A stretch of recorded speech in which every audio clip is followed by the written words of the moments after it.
Alrighty, I am making this video for my Gem Carts Modified group, trying to just think through some things here when trying to set up these shocks that I found online. The first thing you have to understand is I know nothing about anything. I just watch a couple videos and kind of come up with my own conclusions, which are usually wrong, and I think I've redone the ideas of what I was planning maybe 7 times on this car so far, and went from air ride suspension to all the different things, and in the end this is going to be the final one. I just don't know how I'm doing it yet.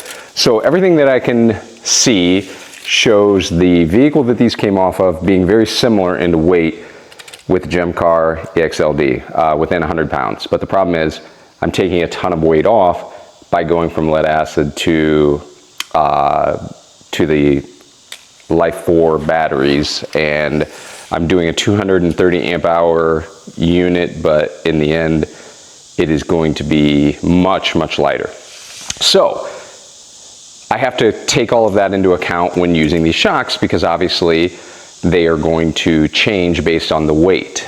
This is going to be a 2-person vehicle, so even with that, putting some things in to do the suspension, thinking of the difference in weights and the difference in travel is really what I'm trying to come up with. So these are actually fairly similar to the angle that you're going to get on the stock unit of what it came on. Everything that I'm reading says up to 25 degrees is the best, but I'm looking at photos of the RZR Pros, which obviously this is not going to be a strictly off-road machine. It's going to be more of a parade type thing, everyday driver, fun, cool looking vehicle.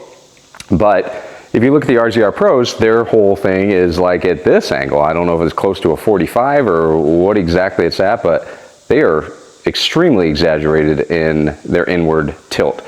So what I read is that the more that you tilt it in, the less spring load that you're getting out of what the factory set these at, basically. So if you have 100-pound springs and you tilt it in 25 degrees and the factory was expecting it to be straight up and down, you're going to need a 125-pound spring to get the same effect. Well, so really what that means to me, and again, I have no clue or idea what I'm talking about. Having ADD, I usually typically watch about 3 minutes of a 17-minute video and then just come up with the other stuff and just make it up. So my thought is, if I tilt it in as much as I possibly can, it's going to benefit me because of the fact that it will make the spring less strong, essentially, which is what I'm going for, because the more I can take weight off of the vehicle by tilting the spring in, the less I have to adjust the actual spring in reality. The shock that came on this was made for basically a work vehicle, and that work vehicle really was not made to have much of a suspension at all. So with the short A-arms, there's just not a whole lot of travel stock, but there is 9 inches of travel in this suspension, in this front and back shock. They both have 9 inches of travel. So that means that I could tilt it in, and although I'm not going to get as much travel on the A-arms going up and down as like an RZR would, being that I have a shock with 9 inches of travel, and if I tilt that in, the shock is going to compress more as it goes up and down because of the fact that it's tilted in. So all of that seems to be a benefit. So these are 16.5 inches. The generic Amazon ones that I bought are 16. So it's pretty darn close to what I had it set up for, but I also read nothing about this whole shock angle and things of the nature. So my thought is this: if I keep the bottom mount, what it claims is the closest to the tire is the best for the bottom here. And then with the top, I built these up not out of want, just simply out of necessity. But if I just cut down what I've already done, and what I'll probably end up doing is running some kind of a support in between these two. There's really nothing under here from what, you know, you guys will probably all have your electronics and things set up here. I'm using none of that, or probably even using this location for anything. The brake lines do run through here. Again, that's not a big issue for me. I don't care about rerouting my brake lines and doing that kind of stuff. There was a horn on here, And like I said, a lot of electronics run up here, so there's nothing that seems to be in the way. Obviously the fit of the hood could be an issue, but we'll figure that out. So here's my idea. So if we go 16.5 inches from what the shock lower mount location is, I could essentially draw a hole at the 16.5 inch mark with this in the location that I know that it's good, because all the way down these CV shafts will, I think, kind of bump, if you know what I mean, if they're overextended. So I need to get it in the position that it needs to be. Assume a 16.5 inch here, drill the hole, and then basically just create my new mount out of what is already here. So I'm just going to do some cutting. I probably won't do a lot of it on video just because I'm going to grind and I don't want to shoot sparks at the camera, but my goal is today to get my front shocks mounted and take you along on the ride and see what we can do. I hope this is helpful to you guys. Again, I don't know what I'm doing. Don't use my videos for gospel. Just look at them, come up with something that maybe works for you, and go from there. It's all about modifying and just having fun with it and seeing what you can come up with. And I'm not saying this thing will be on the road anytime in the next month, but if it is, then I'll tell you how the ride is. It may be the most fantastic thing ever, and it may ride like a brick shit wagon. So I don't know what it's going to be, but it's going to be fun playing around.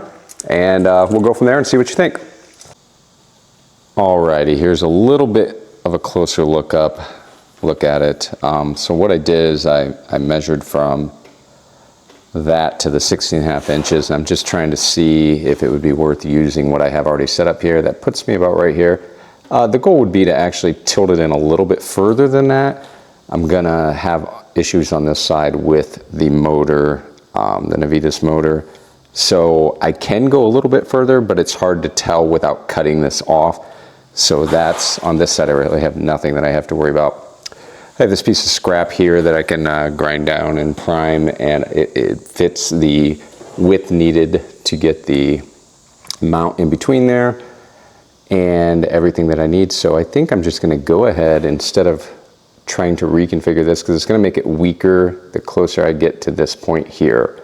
So I think I'm just going to go ahead and zip this off right here, run this over the top, and fab it up, just see where I sit if I do that. On travel, you can kind of see. We'll see how that plays out.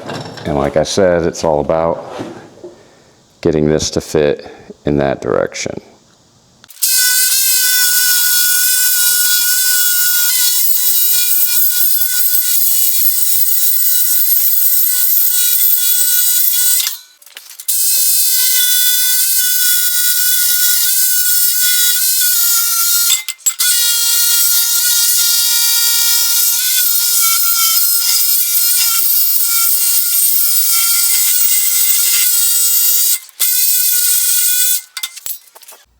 Alrighty, here is just a quick mock-up. You can see that it's leaning forward a little bit, so my thought is to notch this out so I can bring this bar back a little bit to mount it to, which gives me the ability to get me a little bit more on the lean in. So I did a quick, used a gauge to do the degree, and I think I'm right about 30 as that sits. So I can fabricate that yellow bar to accept the top mount.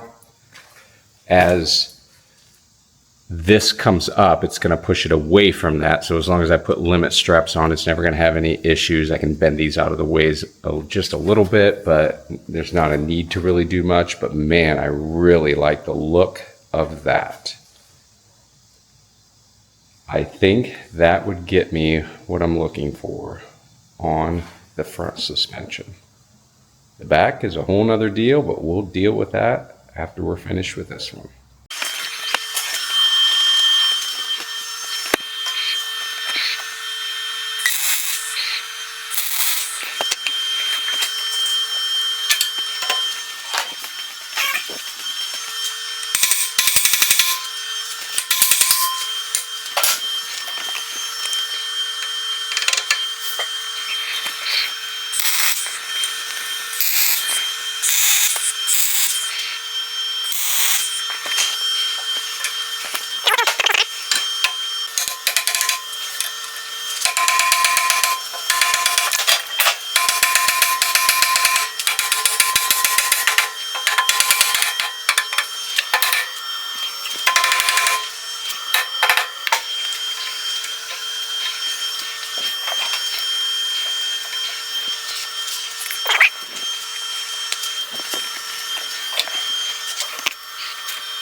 right.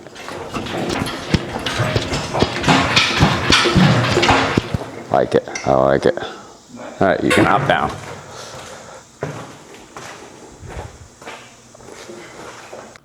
Okay, we're gonna go ahead and walk you around the finished product here. Obviously not finished, I just did some tack welds, but I love it. I think that these shocks could be fantastic. Obviously Fox does not make a bad product as far as I know, so in the end, they are going to be good.